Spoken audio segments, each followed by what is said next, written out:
آج کل وہ مولانا فضل الرحمان کی ایک 2013 کی تصویر ہے اجیت دوول کے ساتھ بیٹھے ہوئے کہ وہ آج کل خوب سوشل میڈیا پہ گھمائی جاتی ہے کہ مولانا ابھی ایک ہڈن ایجنٹ تھے جو ہم نے ابھی پکڑ لیے. آپ کو شاید اس کا پس منظر مجھ سے زیادہ معلوم ہوگا. ان کو بتا دیں آپ. دیکھیں نا مولانا صاحب کی جو تصویر میں کل راور میں تھا مجھے بتایا گیا, میں نے دیکھا نہیں تھا. جب میں نے اس کا اسٹڈی کیا, پس منظر دیکھا, مولانا یہاں سے جاتے باقاعدہ وزارت خارجہ ان کو بریفنگ دیتے. مولانا جا کے پاکستان کی حکومت اور وزارت خارجہ کی اجازت سے کس کس سے ملتا ہے, واپس مولانا صاحب وہاں سے آتے, پھر سب سے پہلے وزارت خارجہ میں ان کو بریفنگ دیتے ہیں کہ میں نے کس کس سے ملاقات کی, کیا بات. ایک بات کا مجھے علم نہیں ہے, مولانا اس وقت کشمیر کمیٹی کے چیئرمین تھے, لیکن کیا یہ آفیشیل وزٹ تھا as chairman of the Kashmir committee? یہ مجھے پتہ نہیں ہے, لیکن اتنا مجھے معلوم ہے کہ مولانا صاحب جب گئے یہ وزارت خارجہ باقاعدہ بریفنگ دے کے وہاں گئے, جس سے بھی ملاقاتیں ہوئی وہاں سے واپس آ کے ادھر. دوسری بات یہ ہے کہ اگر ان کا لیڈر نریندر مودی سے ملے جو RSS نے جنم دیا ہے تو پھر وہ نریندر مودی کا بھائی نہیں ٹھہرتا. مودی کی یاد تو آپ ہیں نا, وہ تھوڑے. ٹھیک ہے نا, بس یہ تو مصیبت ہے. اس ملک کی بدقسمتی یہ ہے کہ فاطمہ جناح بھی غدار ٹھہری, جہاں تک کشمیر کا مسئلہ ہے, ندیم بھائی کشمیر کے مسئلے میں مولانا صاحب کشمیر کے چیئرمین رہے کشمیر کمیٹی کی. اس 10 سالہ چیئرمین شپ میں یہ صورتحال نہیں تھی کشمیر کی جو آج ہے.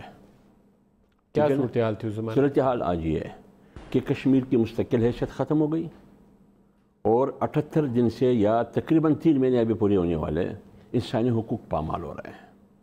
اچھا یہ 370 کیوں ختم ہو گئی, 35A کیوں ختم ہو گئی, اور یہ آپ کی حکومت کے کاتے میں کیوں آئی؟ آپ اس سوال کا جواب دیں. آپ مجھے نریندر مودی کا بھائی ٹھہراتے ہیں, نریندر مودی کی الیکشن ہو رہی ہے, تم یہاں سے دعائیاں دے رہے ہیں کہ نریندر مودی کی کامیابی میں کشمیر کے مسئلے کا حل ہے. وہ حل یہ ہے, آپ نے UN میں بھارت کو کیوں ووٹ دیا, اس کا جواب کون کو دینا. آپ نے UN میں انسانی حقوق کی جو کونسل ہے برائے انسانی حقوق UNHCR کا, آپ 16 ممالک کی حمایت حاصل نہ کر سکے. ٹویٹ پہ قوم کو بتایا کہ 58 ممالک, حالانکہ وہ 47 ہے.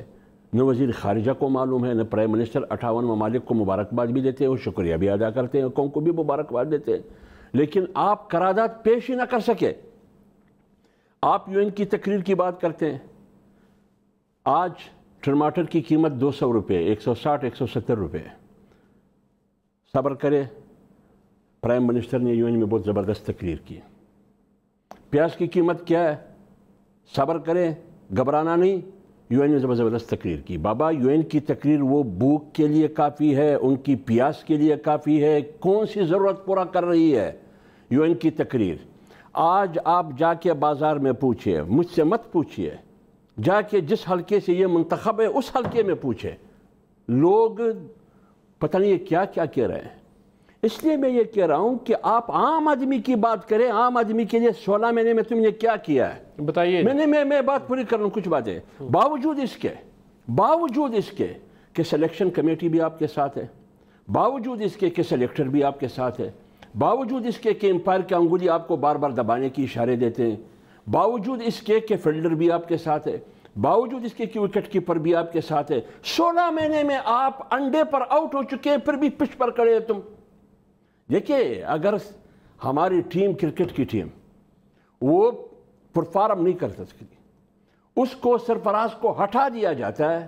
حالانکہ صرف سرفراز تو نہیں کھیل رہا ہے, پورا ٹیم 11 کھلاڑی کھیل رہا ہے, لیکن سرفراز کو ہٹا دیا گیا. 1 ڈے سے بھی, 20 سے بھی, اور ٹیسٹ سے بھی. آپ چیف سلیکٹر سے ہی مطالبہ کر رہے ہیں. میں تو یہ کہہ رہا ہوں, آپ چیف سلیکٹر سے ہی مطالبہ کر رہے ہیں. میں یہ کہہ رہا ہوں, عوام نے اس کا نوٹس لیا ہے. یہ مصباح الحق کی تصویر ڈالو یار. اب کپتان کو جانا ہوگا, کیونکہ 16 مہینے میں آپ پرفارم نہ کر سکے. سرفراز کی جرم کیا تھی یار؟ آپ 22 کروڑ عوام کو آپ نے دلدل میں پھنسا دیا, ایک رنز بھی نہ بنا سکے. آپ یو ٹرن لے کے سنچری بنا سکے, یو ٹرن لے کے, اور یو ٹرن لیتے ہوئے رن آؤٹ ہے انڈے پر. لیکن انڈے پر آؤٹ قوم کو کیسے انڈے دے سکتا ہے؟